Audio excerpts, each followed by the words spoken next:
What are the advantages of having a good bishop? Have you ever wondered why some players rave about having a good bishop in chess? Let's break down the advantages that come with this powerful piece. A good bishop is one that operates on the color opposite to the majority of its own pawns. This positioning allows it to move freely and control many important squares on the board. First, let's talk about mobility. A good bishop can glide along long diagonals without being blocked by its own pawns. This means it can influence both offense and defense effectively. It can target enemy pawns and pieces from a distance while also supporting your own pawns as they advance. Next, we have tactical opportunities. The long reach of a good bishop enables it to create threats like pins, skewers, and forks. It can deliver checks that force the opponent's king into vulnerable positions.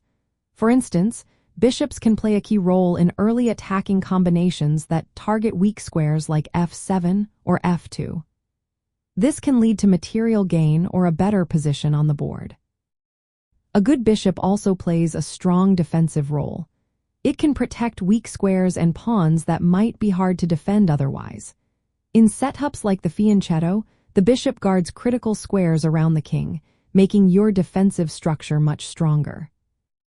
Now, let's not forget about the power of the bishop pair. When you have both bishops working together, they control both color complexes on the board. This duo shines in open positions where pawn chains do not block their diagonals. The bishop pair can dominate the board, coordinating attacks and limiting the opponent's piece mobility.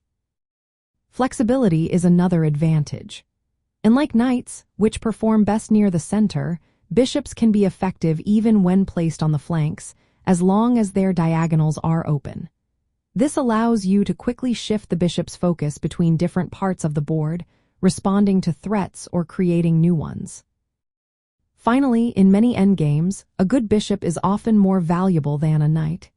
It can control squares from a distance and support passed pawns effectively.